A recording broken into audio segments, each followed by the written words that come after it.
Nunca imaginei que o nome de um homem pudesse atravessar 2 décadas e ainda me queimar por dentro como ferro em brasa. Mas o dele nunca deixou de doer. Eu lembro perfeitamente do dia em que entrei naquele consultório pela primeira vez. O ar cheirava a álcool e a flores artificiais. Havia um relógio de parede que fazia um tic-tac insistente, quase irritante, como se cada segundo quisesse me lembrar que o tempo não apaga nada, só disfarça. Meu primeiro dia como secretária da doutora Patrícia Mendes, uma mulher elegante, altiva, com aquele tipo de beleza fria que parece nunca suar. Ela me recebeu com um sorriso ensaiado e um aperto de mão leve demais, como quem tem medo de contato humano. Eu me vi ali, pequena, mas determinada. Aquele emprego significava uma virada de página, ou pelo menos era o que eu queria acreditar, até ele entrar pela porta. César, o marido da doutora. Foi como se o ar tivesse parado. Eu não sabia se respirava ou se desabava. Por um instante, pensei que meu corpo fosse trair minha mente e me entregar, mas eu apenas sorri. Aquele sorriso profissional, neutro, que aprendi a usar quando tudo dentro de mim quer gritar. Helena, este é meu marido, César, disse Patrícia distraída, enquanto folheava uns papéis. Ele estendeu a mão, o mesmo gesto, o mesmo olhar, carisma escorrendo como veneno doce. E eu fingi não reconhecer, mas dentro de mim, um abismo se abriu.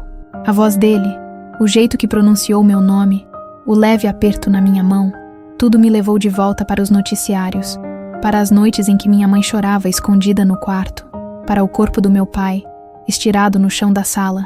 20 anos antes, aquele homem tinha destruído tudo o que eu amava.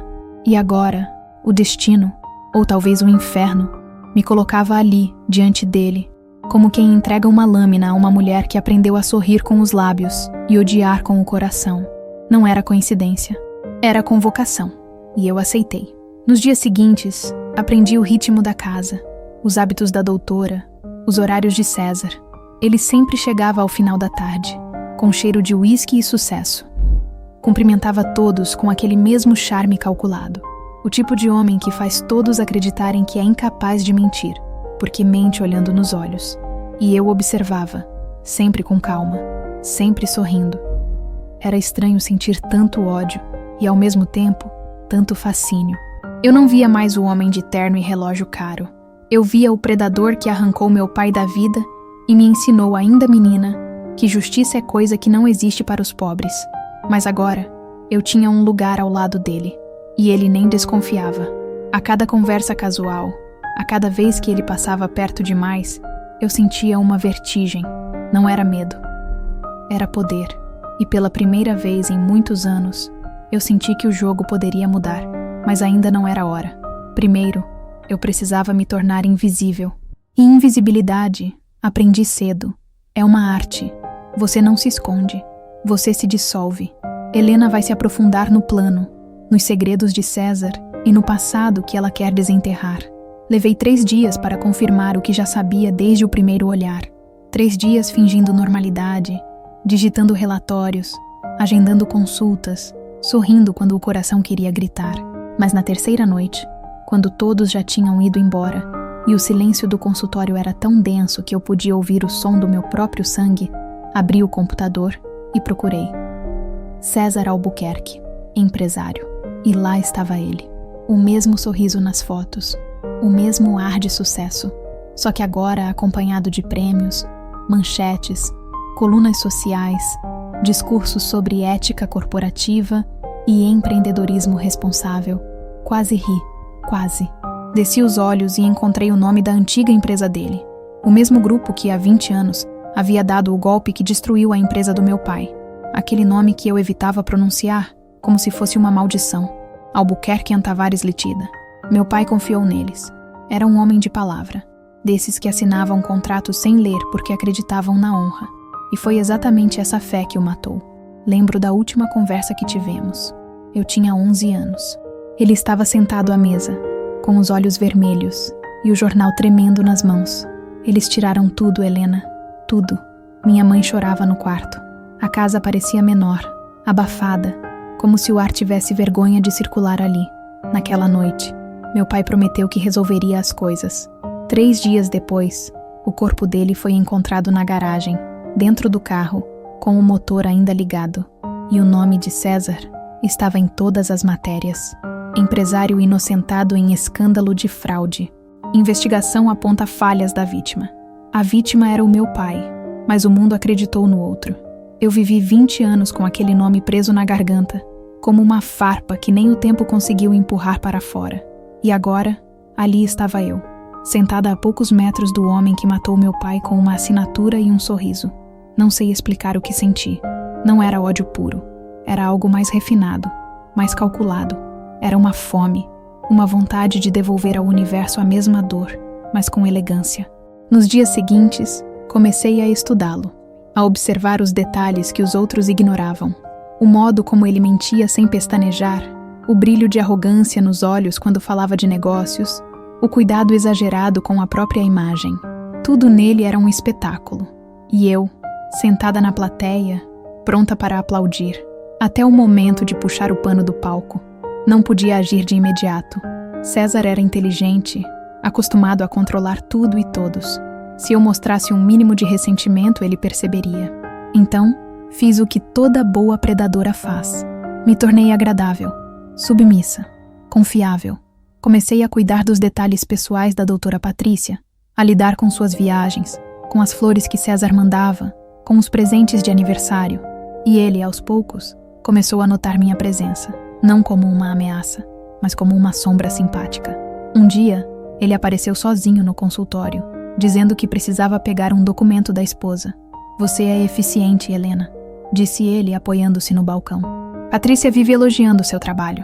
Eu sorri, e naquele sorriso, escondi 20 anos de ódio.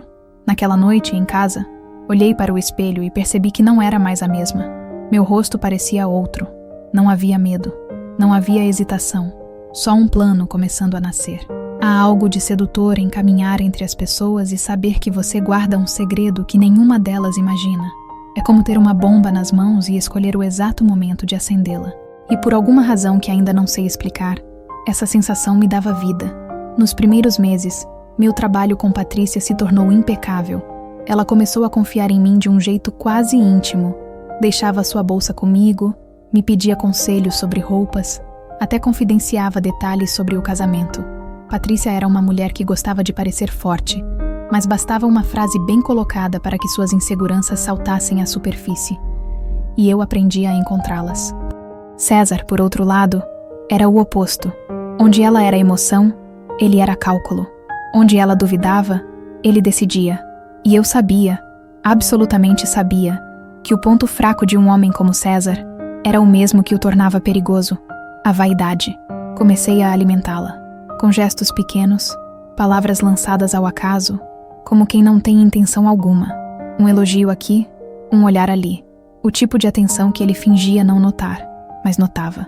Um dia, durante uma reunião com parceiros de negócios, Patrícia precisou sair às pressas por causa de uma emergência médica.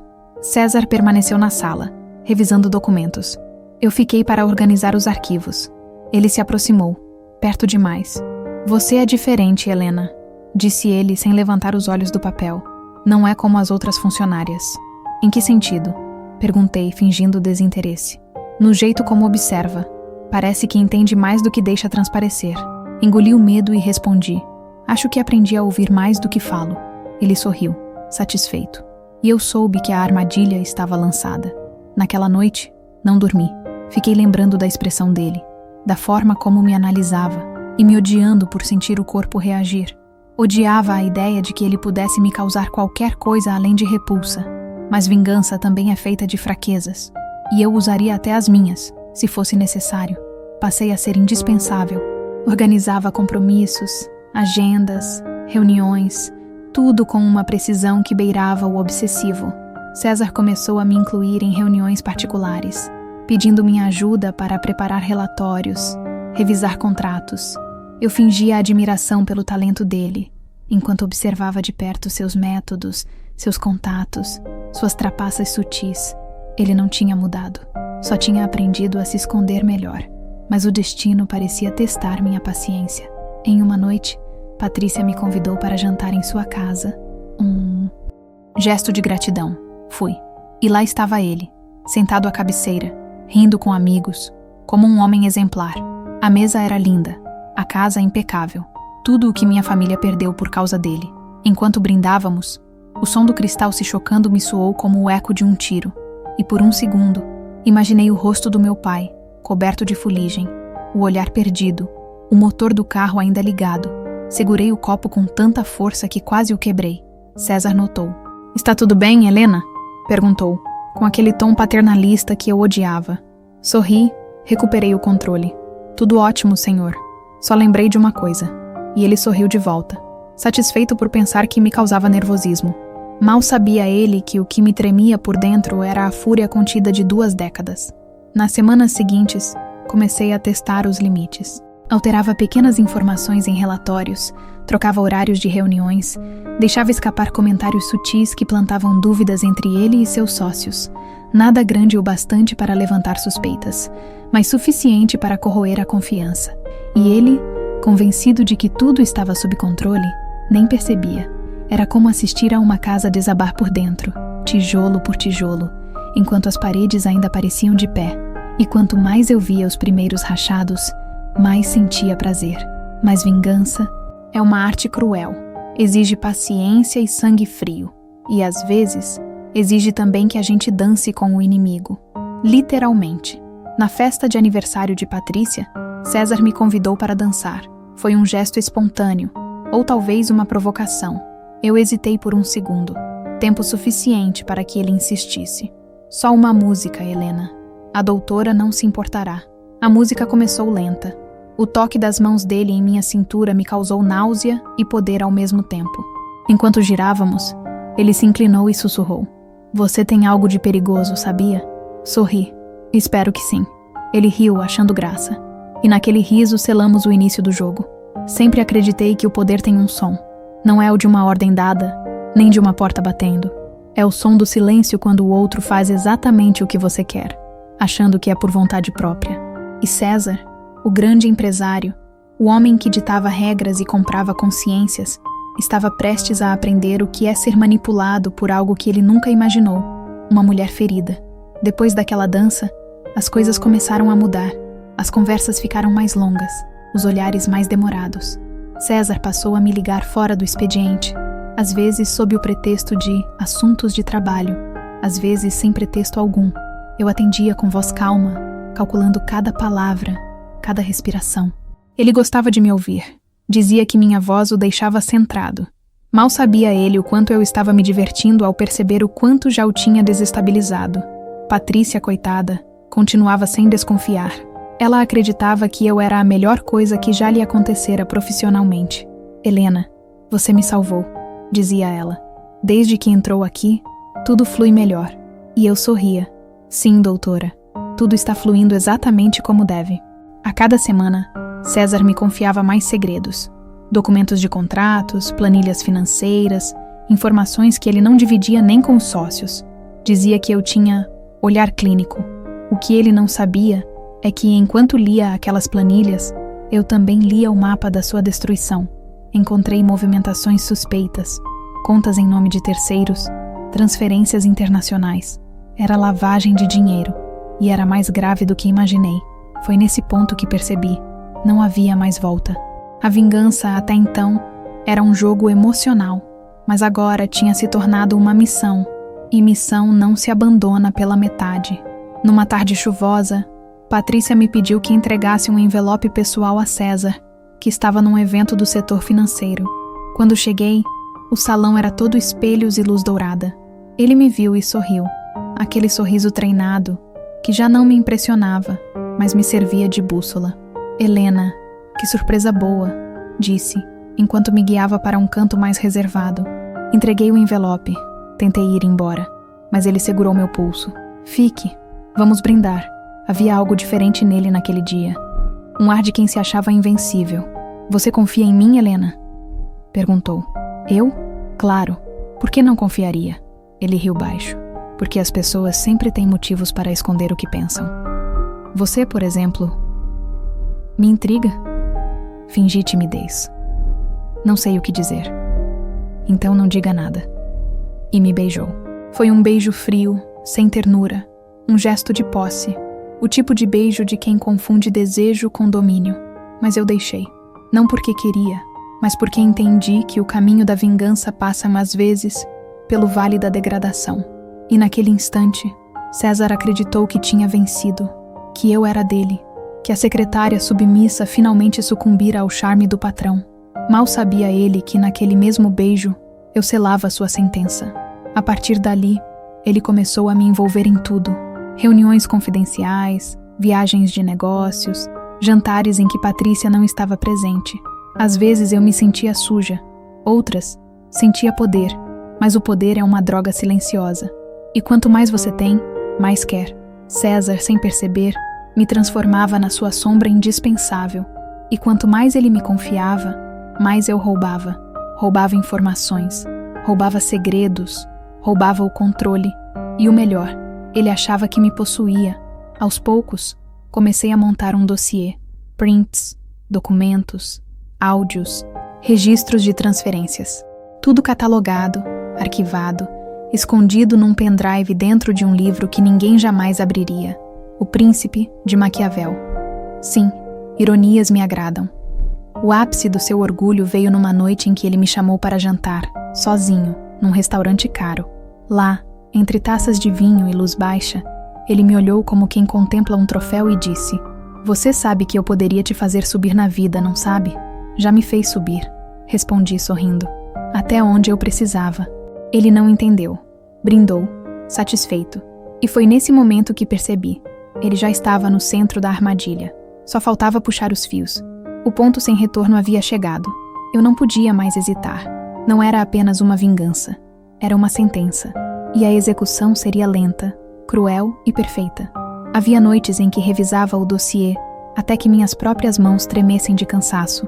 Não por medo de errar, mas por medo de que a perfeição me traísse. Perfeição é frágil. Perfeição chama olho. Por isso tudo foi pensado para parecer acidente, deslize, coincidência. Justiceiros tolos expõem-se em arroubos. Eu não. Eu aprendi a tecer o inevitável como quem borda por trás de uma cortina. Sem espetáculo, apenas ponto por ponto até que a imagem apareça quando a luz incide. O pendrive estava sempre ali, seguro dentro de O Príncipe. Havia arquivos comprimidos, planilhas com transferências, áudios com conversas onde nomes se insinuavam por entre a fumaça da fala, capturas de telas de contas offshore, contratos falsos, recibos, notas frias. Havia também provas que ligavam a Albuquerque em Tavares, a empresas laranjas, ligações para um número registrado em paraíso fiscal. E além disso, cartas antigas, recortes de jornal do caso de 20 anos atrás, que eu digitalizara e reorganizara para mostrar não apenas o crime, mas o padrão, a elegância com que ele destruía vidas. Levei tudo ao delegado que trabalhava com casos de lavagem e crimes financeiros. Um homem ranzinza e honesto, como se isso fosse uma espécie de peculiaridade. Entreguei o pendrive, falei sem impulsos, sem lágrimas, apenas enumerando com calma e precisão o que cada documento mostrava. Ele ouviu, folheou, examinou e perguntou o óbvio: "Tem certeza de que quer envolver-se nisso?" Eu respondi com a mesma frieza que assinaria um cheque: "Não quero me envolver. Quero que a justiça faça seu trabalho." Mentira doce. Eu queria sim me envolver, mas apenas como arquiteta invisível. Enquanto o delegado agia, pedi cuidado extremo. Deixei claro que, se César soubesse que havia uma fonte entre as paredes de casa, ele destruiria tudo. A pesquisa precisava ser feita às sombras. Mandados silenciosos, quebra de sigilo, cooperação internacional. Ele garantiu sigilo, e eu voltei ao consultório com o coração como uma pedra que descia lentamente pelo corpo. Medo e alívio, juntos. O plano final exigia 2 elementos: evidência irrefutável e espetáculo no momento exato. Eu precisava que Patrícia visse, não por estar certa, mas para que a humilhação fosse completa. Queria, com uma precisão que me enchia de pavor, que a mulher que o amava testemunhasse a traição maior. A traição não de um amante, mas de um casal com as leis que sustentam a ordem social. Queria que ela soubesse que o marido era capaz de roubar o mundo e ainda sorrir na frente do travesseiro. Marquei o encontro. Um jantar para acertar detalhes de uma parceria, numa tarde em que Patrícia viajaria e César voltaria antes do previsto. Foram semanas de pequenos empurrões, mensagens que eu sabia que ele leria, convites discretos de reuniões noturnas que o fariam aceitar por soberba. Tudo verdadeiramente banal, porque o golpe final precisa parecer natural. Na noite do ato, eu estava em casa com a calma de quem assiste a própria confissão filmada. O celular vibrava com atualizações. Quebra de sigilo autorizada. Mandado obtido. Operação em andamento. Senti uma estranheza. Aquela mistura de êxtase e vazio. Havia esperado este momento com um zelo que se parecia com oração. E agora, prestes a acontecer, eu percebia que a espera já fora a parte mais doce. César entrou no restaurante em seu habitual ritmo de conquista. Passos largos, sorriso pronto, casaco sobre o braço. Não notei hemorragia de culpa em seu rosto. Culpa nunca combina com quem acredita ser imune. Ele cumprimentou garçons, fez gracejos, recebeu um garçom com a reverência de um rei sem coroa. Quando se sentou, eu pensei em todas as mesas onde meu pai não sentara mais. Pensei no carro no meio da garagem. Pensei na casa pequena que cheirava a café e a abandono. Tudo isso funcionava agora como combustível que me permitia respirar. Quando a polícia entrou, foi discreta. Homens vestidos de civil, olhos frios, ordem clara. Ele olhou primeiro para a porta, depois para o rosto da pessoa que estava com ele. O tempo desacelerou. Foi um instante que se esticou como um elástico prestes a romper. Ele tentou rir, tentou compor a expressão. Eu ouvi, ao longe, vozes se tornando comandos. 2 homens amarraram os punhos dele. Leram-lhe os direitos com a mesma voz que se usa para uma sentença anunciada. Pessoas ao redor viraram-se. Sussurros, celulares erguidos, um brilho de microfama. E ali, no instante em que César tentou argumentar, o mundo inteiro cabia na suavidade cruel do meu silêncio. Mas o que eu planejara com tanto afinco não era somente a cena pública. Antes, a polícia realizara buscas na casa e no escritório. Encontraram contas, contratos, evidências que coroavam o que eu já lhes havia entregado. Indícios suficientes para prisão em flagrante e para abrir processos que se arrastariam como teias. César foi detido, algemado, levado sob a luz de quem se acostuma a ser venerado. A humilhação era lenta como mel derramado, doce e implacável. E Patrícia? Ela chegou enquanto a polícia já algemava o marido. A cena é uma coisa cruel para quem ama. Olhar a pessoa que se jurou deitar ao lado, esmagada pela materialidade do erro. Vi seu rosto, primeiro confuso, depois dilacerado por uma revelação bruta que ninguém lhe preparara. Ela aproximou-se em passos trêmulos, voz falhando. E então, quando a polícia mostrou os documentos, os nomes, as contas, ela desabou. Não havia gritos, só um som quebrado, um pedido que parecia feito para o vazio. Por quê? Como pôde esconder isso de mim? César tentou argumentar, lançou palavras de negação, jurou inocência, como se jurar fosse suficiente. Patrícia ouviu, e naquele escárnio íntimo, em que o mundo se dobra e revela a farsa, ela virou-se para ele e não encontrou mais chão. Havia traição, mas a traição era maior que um corpo. Era a traição de uma vida construída sobre mentiras. Ela olhou para César com os olhos que eu imaginei 1000 vezes em segredo. Não de ódio apenas, mas de um espanto cortante. Depois, olhou ao redor como alguém que precisa decidir qual será a próxima cena da própria biografia. Tirou o anel com dedos que mal pareciam seus e o deixou cair no chão, metálico e discreto. Pegou a bolsa e então saiu. Não houve discurso, não houve longas explicações. A decisão já estava tomada. Ela abandonou-o ali, entre vozes policiais e pratos por terminar. Foi a forma mais definitiva de renúncia que conheço. Uma coragem que não exige plateia. Enquanto a vi partir, senti algo tão agudo que me fez recuar um passo. Era mais do que vitória. Era um ruído seco, como se algo dentro de mim se desprendesse. Havia justiça, sim. Havia a ranhura do mundo alinhada com o meu desejo. Mas havia também uma imagem que eu não esperava.